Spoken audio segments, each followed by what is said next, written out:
Understanding the shadow, the dark side of the self. The only devils in the world are those running around in our hearts. That is where the battle should be fought. Gandhi. On some level or the other, we are all aware of the terrible things that happen in the world. When we watch news or read newspapers, we see so many stories of theft, violence, corruption, and prejudice every single day. Only a naive person would believe that the world is completely kind and harmless. Needless to say that for most of us, these acts of savagery are nothing more than spicy headlines to pass our time with. Others prefer to simply be ignorant of such incidents, feeling that it has nothing to do with them. And while some tend to empathize with the victims of such acts, and maybe even do something about it, there is one thing that probably no one ever does. Nobody likes to empathize with the victimizers, the sinners, the doers of evil. In fact, if you notice carefully, even the stories are always one-sided, and we never get to hear the side of the terrorist, the murderer, the rapist, or the corrupt politician. We always assume that such people are simply evil, and in our mind, evil must only be punished and gotten rid of, never heard, acknowledged, or given any space to breathe. But here is something that I find very interesting. If humans are capable of so much darkness, which is quite evident when we look at the world, then why do we see no trace of it in ourselves? Is it because we don't have any potential for it? Or is it because we are very good at hiding it from everyone? Maybe even from ourselves? Think about it. Is it really wise to believe that we are immune from corruption, from prejudice, from doing anything criminal, inhuman, or unjust, when it is plainly evident that so many members of our own species are capable of such behaviors? Why is it so that most of us would rather be nice, harmless, moral, and rational than be rude, aggressive, corrupt, and stupid, when all of these aspects are equally human? In this episode, we will see how our incessant efforts to be good in front of others blinds us from our own dark nature. We will see how there is an inner psychological war that is being waged within us, a war between our good and evil, conscious and unconscious selves, and how greatly it affects our well-being.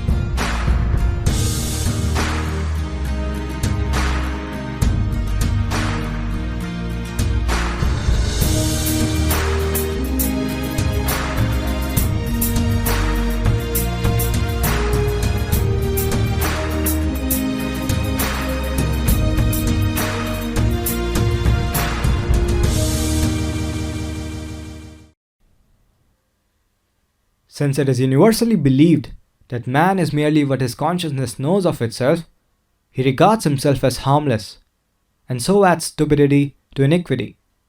He does not deny that terrible things have happened, and still go on happening, but it is always the others who do them. Carl Gustav Jung.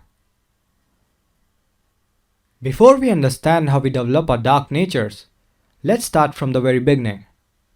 Now when we come to this planet, we are completely innocent and vulnerable. As little babies, we are completely at the mercy of our environment. We have absolutely no skill to survive on our own. In fact, we are so fragile and vulnerable that the people around us have to mold their entire way of living in order to cater to our needs. But this monarchy cannot go on forever. After we are developed beyond a certain point, we become sensitive enough to realize that not all our behaviors are rewarded the same.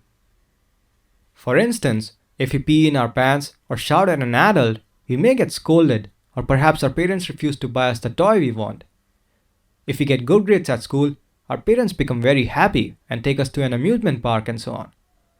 We realize soon enough that if we are to be rewarded more by the people around us, then we can't let ourselves express freely without any restraints.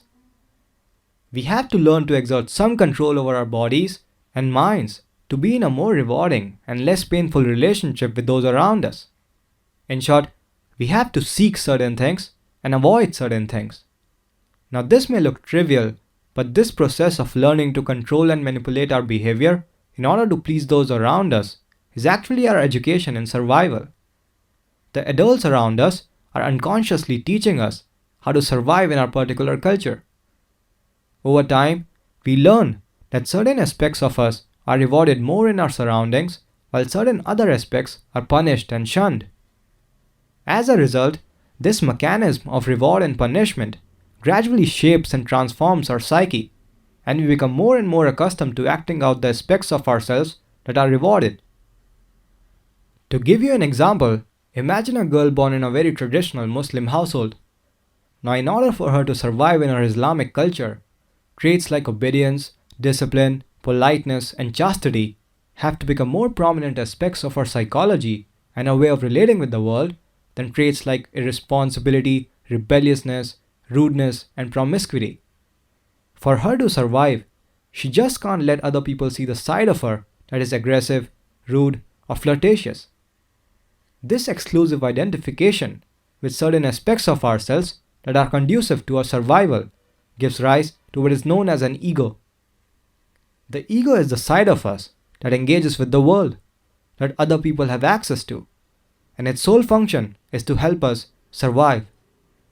Essentially, the ego forms to protect our core vulnerabilities. It doesn't even matter what means are used to reach this end. Whatever is necessary to protect our vulnerabilities in a particular environment must be done. The problem is that as time passes, our identification with the ego becomes so strong that we stop seeing ourselves separate from it.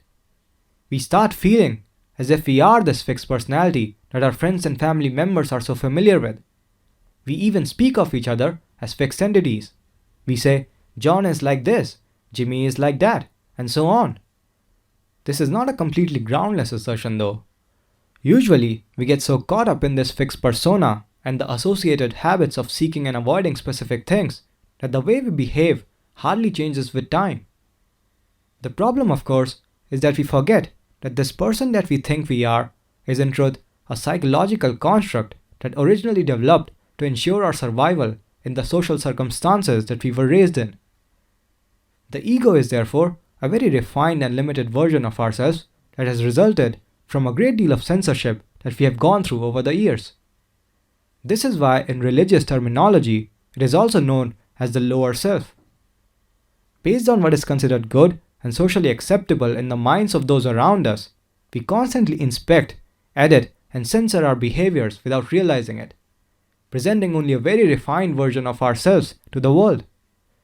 And while this works to protect us from other people, it ends up suppressing many aspects of us that are originally present when we are little kids.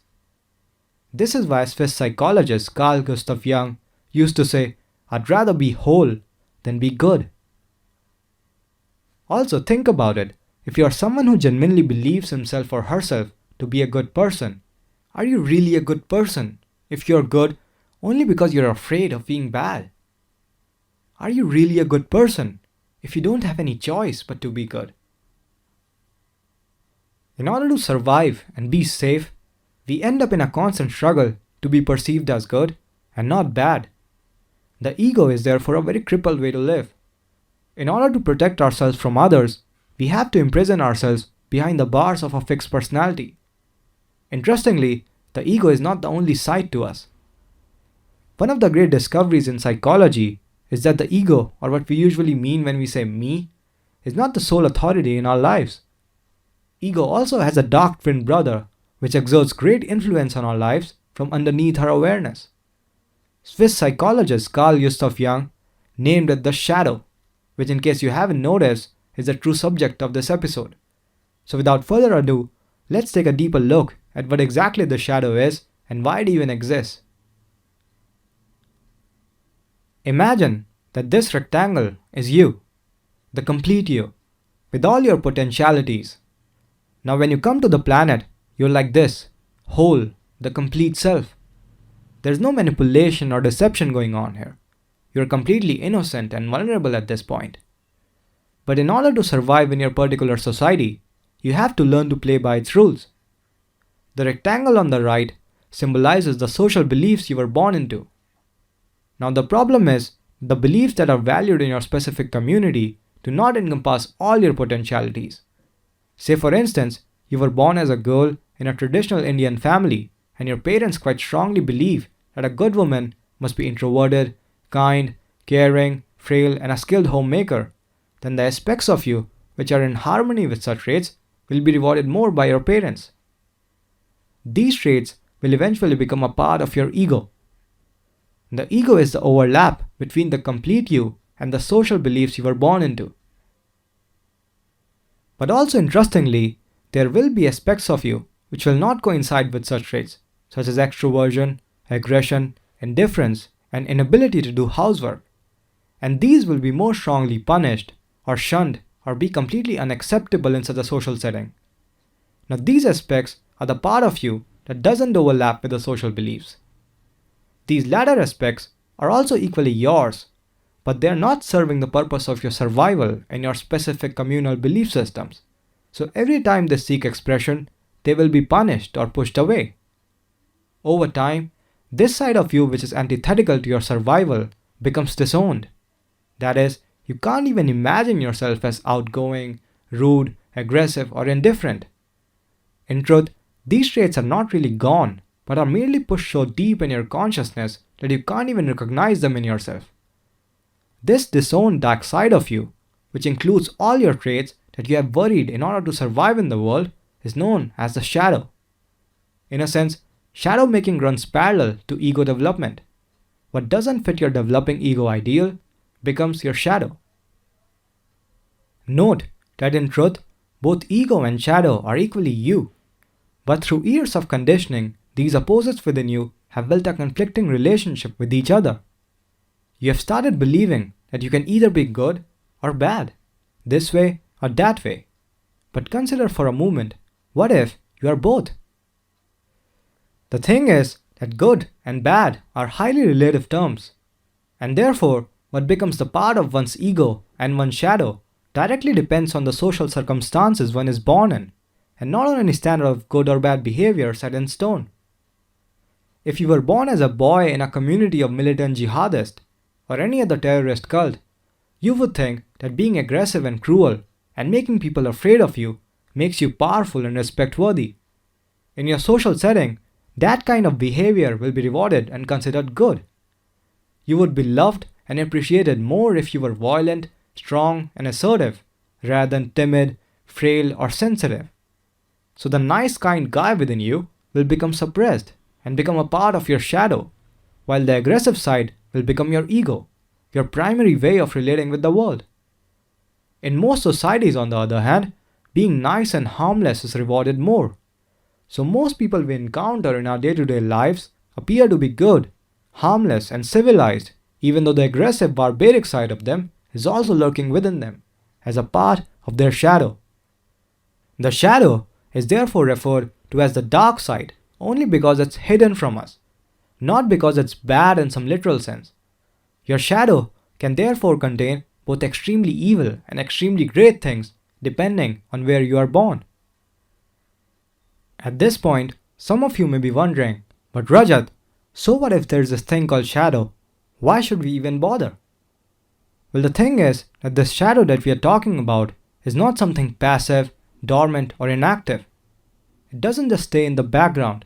It is very much a living aspect of us which has the power to influence our ego and its behavior. To better grasp the value of our discussion, therefore, let's take a very classic example of shadow behavior: sexuality. Austrian neurologist Sigmund Freud discovered that sexuality is the primary repression in most people. In most societies, especially the ones inspired by religious doctrines, sexual expression, especially before marriage, is considered ignoble, sinful, evil, or morally wrong. As a result, it is never discussed in the households, and the individual is looked down upon if he or she is detected to possess any traces of sexuality. In many ways, sexuality becomes like the Voldemort in the lives of many people. Everybody knows it exists, but nobody dares to talk about it. What happens as a result of this constant disapproval is that sexuality becomes the part of one's shadow. The problem, of course, is that shadow is unconscious. We are blind to it. So, whatever it is that we have managed to push away from our consciousness, in this case sexuality, starts influencing our lives from beyond our conscious control.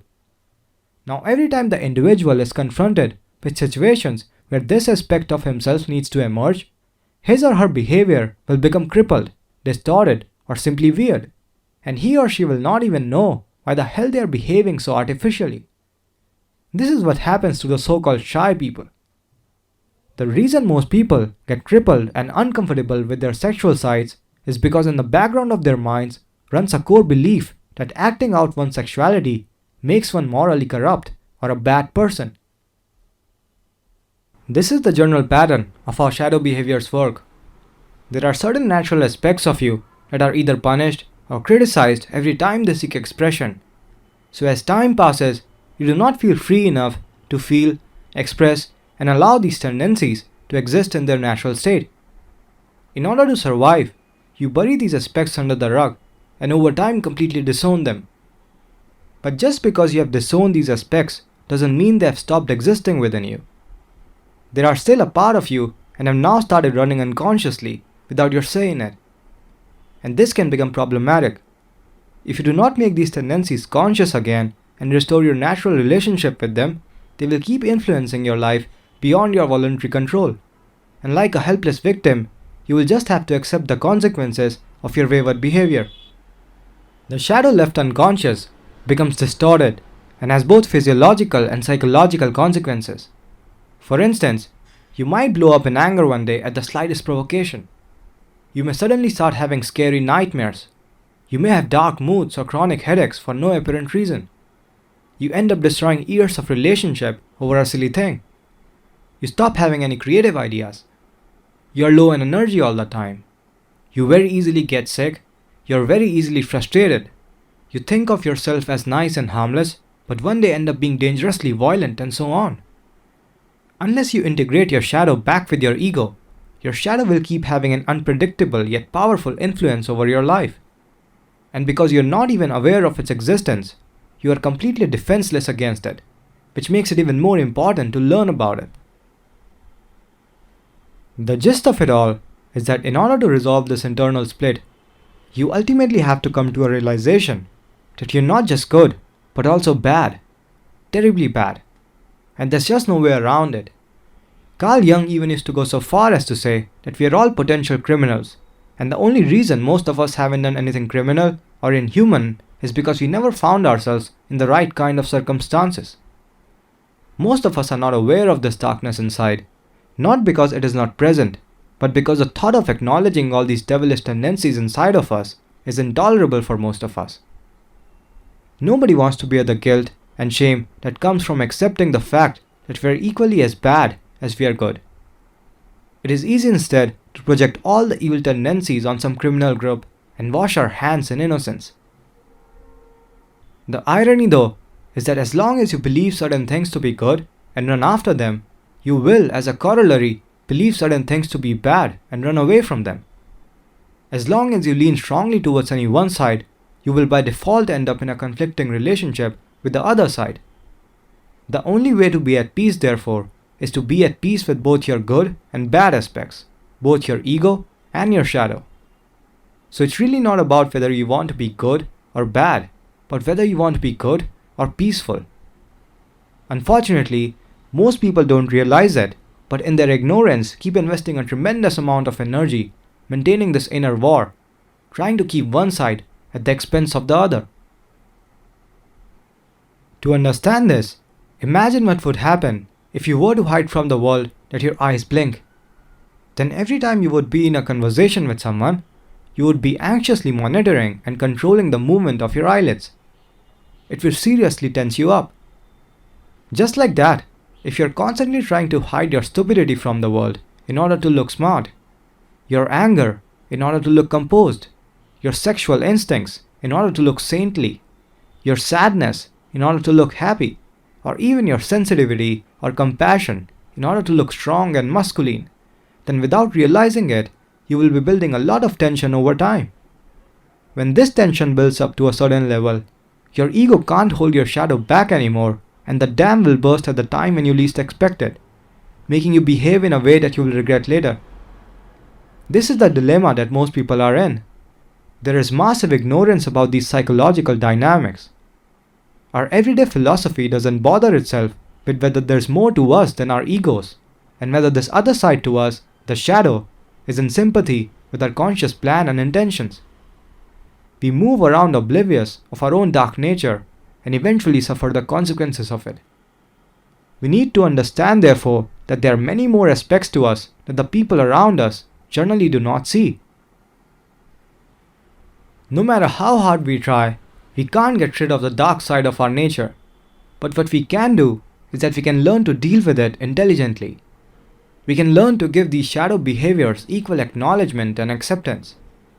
So while we hide these dark aspects from the people around us, there's no need to hide them from ourselves. Fortunately, there are ways to become aware of the shadow and resolve this inner war between the opposites. But because each and every one of us is different, we will need to become conscious of our own unique shadow sides. Becoming aware of the shadow. Now, unlike the ego, which seems to control the contents of our lives, the shadow behaves differently.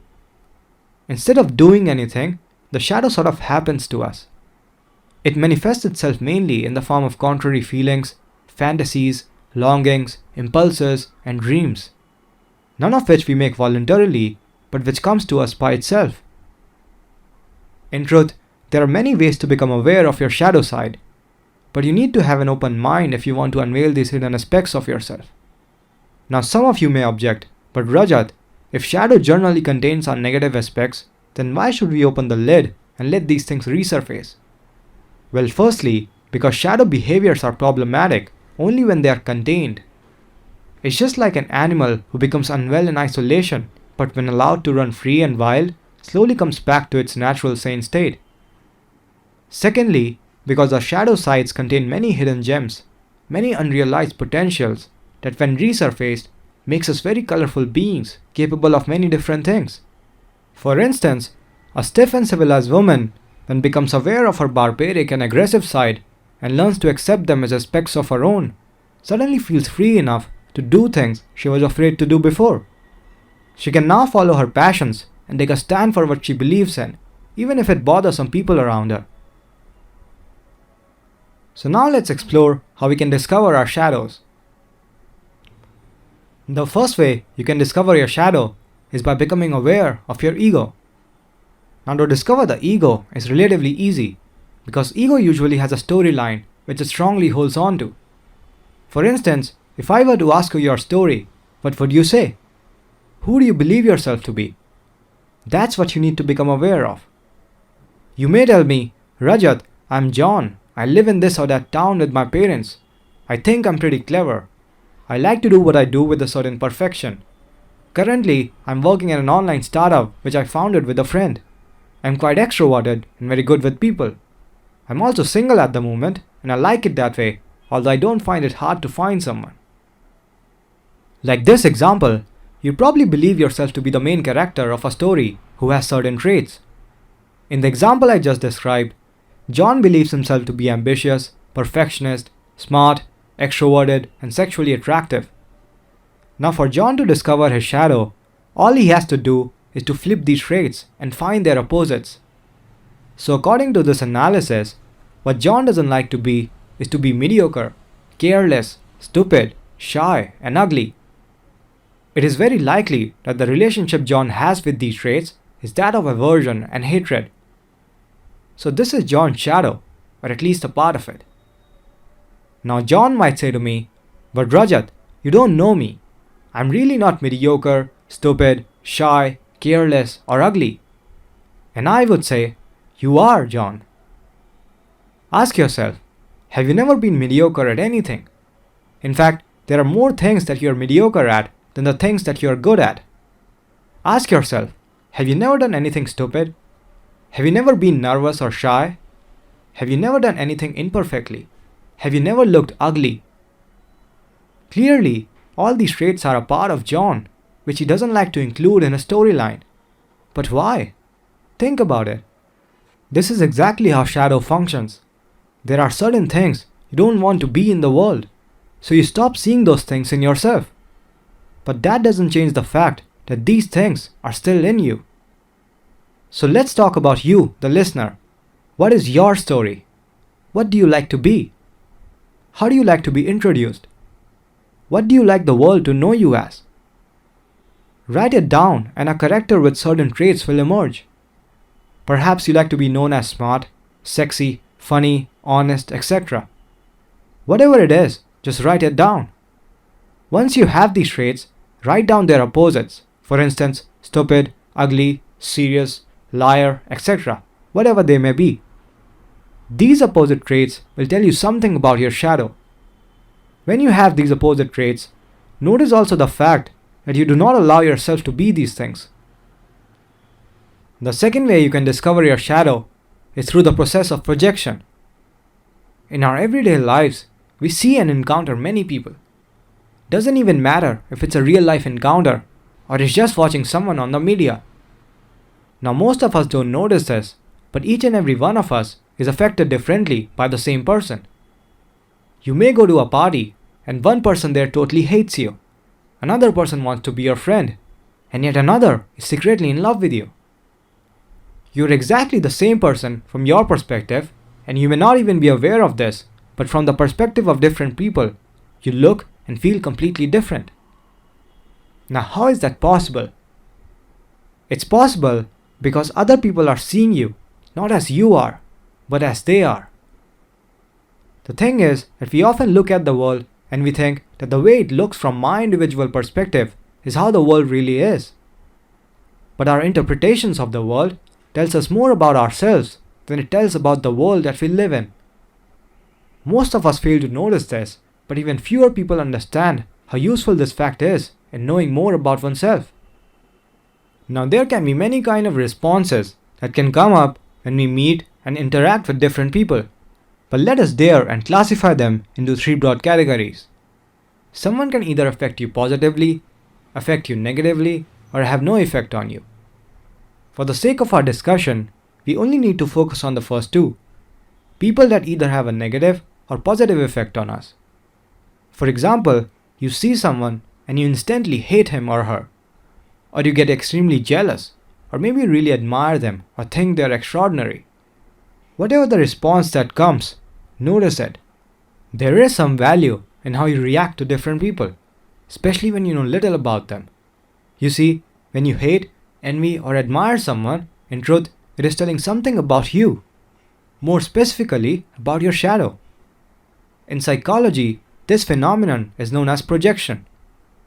People don't realize it, but when they look at the world, they are looking at their own projection of it, their own interpretation of it. And because shadow is the side of us that we have stopped seeing in ourselves, it is usually projected onto the world. What we can't recognize in ourselves, we are affected by in other people. So in order to become aware of your shadow side, understand this rule. Traits that affect you in other people are the traits that you cannot accept in yourself. For instance, if you see a person on a street and you instantly hate him because he looks ugly, then it's only because you can't imagine yourself as that. Being ugly is not something that you identify with. So if one day you find yourself in circumstances which force you into ugliness, maybe you develop some disease, or maybe someone even more good looking than you judges you as ugly, then trust me, you will not respond well to that. Perhaps you'll become very angry or do something stupid.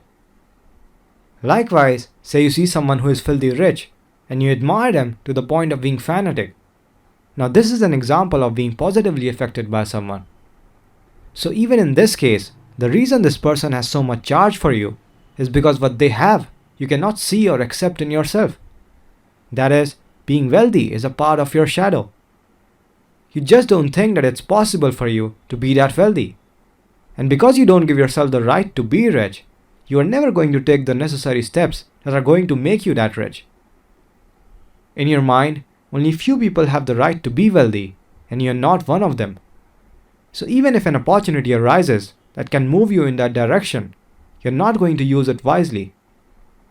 Note also that if being wealthy wasn't a part of your shadow, you wouldn't have any emotional charge when you saw someone who is rich.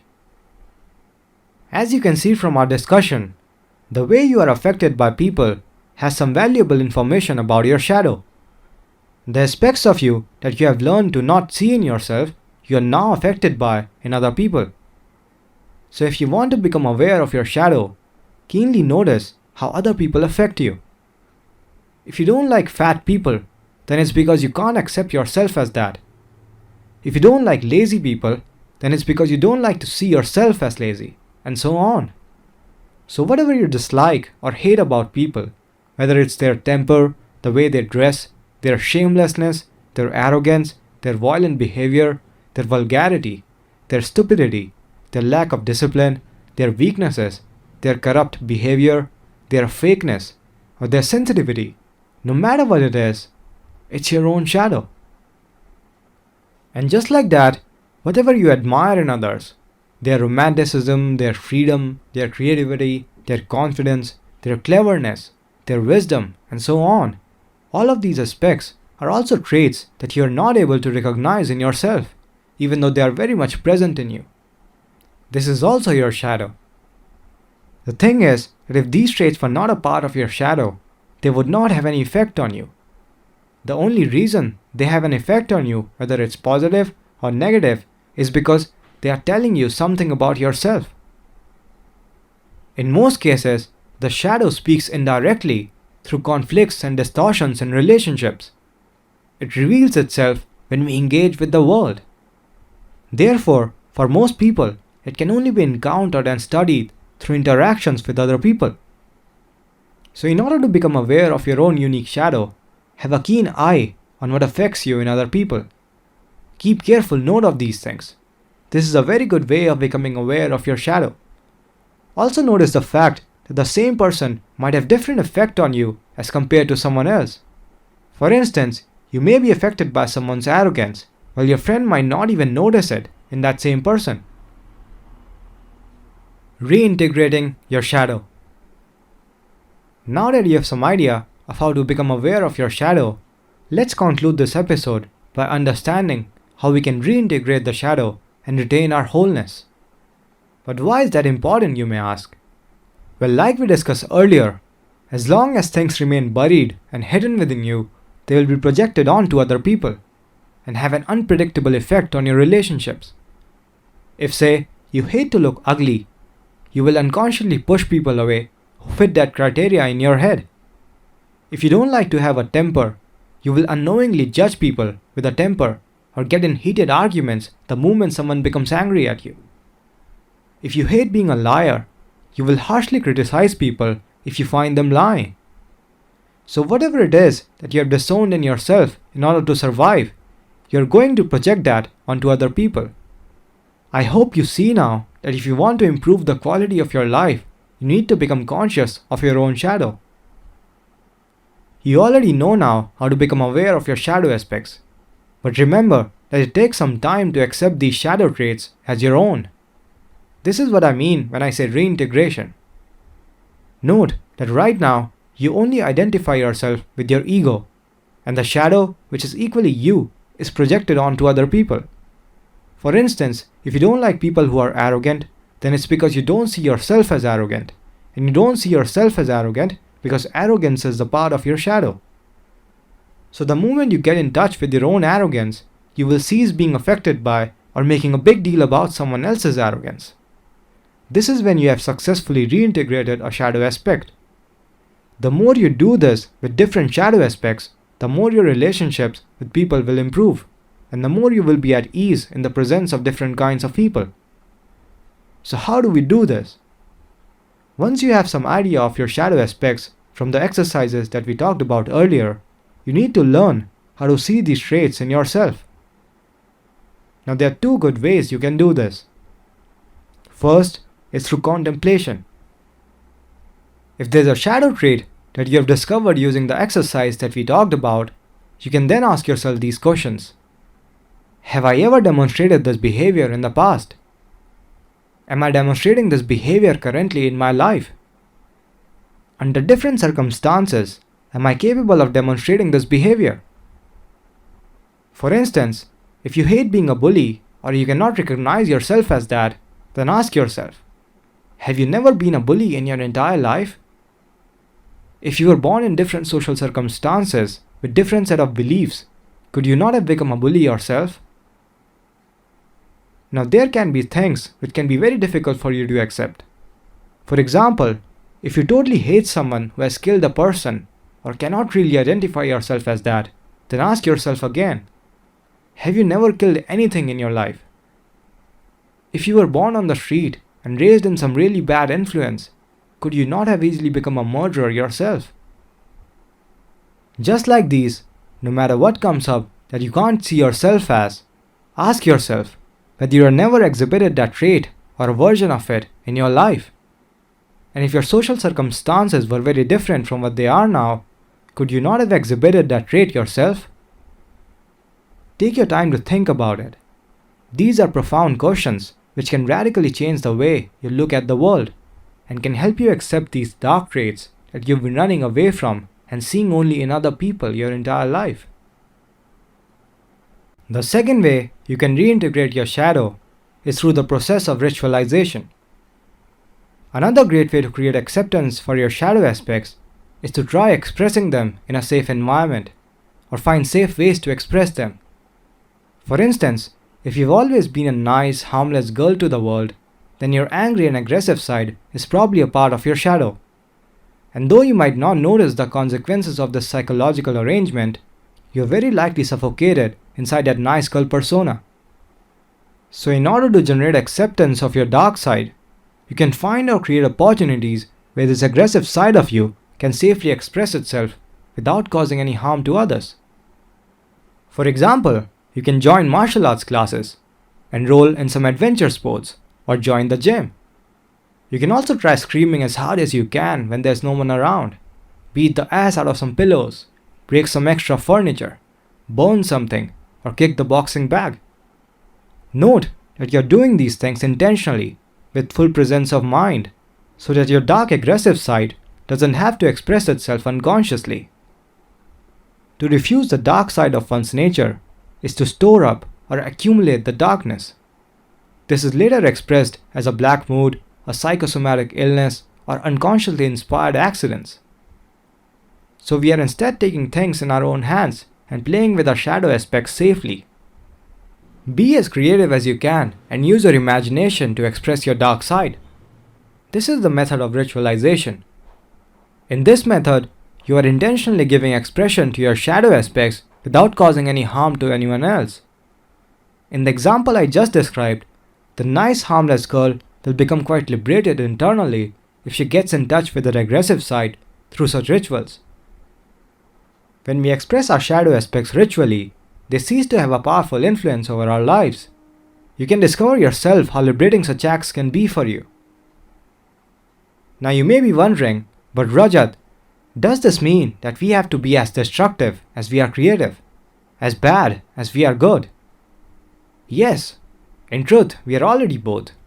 But we can certainly be intelligent about expressing our shadow aspects and have some control over how or where we will pay the dark price. Remember, a symbolic or ceremonial experience is just as real in its effect as an actual event. The psyche is unaware of the difference between an outer act and an interior one. So once you become aware of your shadow aspects through the methods we talked about a while ago, you can then find safe creative ways to express them through this process of ritualization. Experiment with this. If, for instance, you see yourself as quite reserved and shy, try dancing with some supporting friends. If you hate lazy people, try being extremely lazy for a day. If you dislike people who are shameless, try that out too. Whatever you are to other people most of the time, try to live the opposite side of it through creative rituals. See how it feels. You can draw something, write a story about a dark aspect of yourself, dance it out, burn or bury something, or take part in a ceremony, and so on. Note that your shadow aspects will not feel safe to come out if they feel judged. This is why you need to create a safe environment to express these shadow aspects. If there are people around, make sure they support and understand what you're doing. The thing is, when your shadow aspects are normalized and are allowed to be within you as natural aspects of yourself, then and only then you will have the freedom to express yourself as you desire. Now, when you will express your good aspects, you will not do that because you're afraid of being bad. You will do that instead out of choice and not obligation. Carl Jung used to say, "Find out what you fear the most. That is where you will develop next." Fortunately, we know now, thanks to decades of research, that the place that usually harbors our worst fears are our shadows. But knowing the problem and having the solution is just a fraction of the work. Reintegrating your shadow is not easy, and it will require courage and openness from your part. You might have to do these exercises for some time and with different shadow aspects to see any significant changes in the way you feel and move about. But the results will definitely come if you put in the work. Until then, your dark behaviors will very likely remain uncontrollable, like a bomb waiting to explode if only the right kind of triggers present themselves. Alright guys, so this was all about shadow. Now I know that this was a pretty long episode for some of you, so if you're still sticking around, that's commendable. Also, if you enjoyed listening to this episode and have some questions to ask me, please drop in the comments section and I'll be happy to respond. You can also follow me on Instagram at profundus.in. So thank you for listening to Profundus. I'm Rajat, your host, signing off.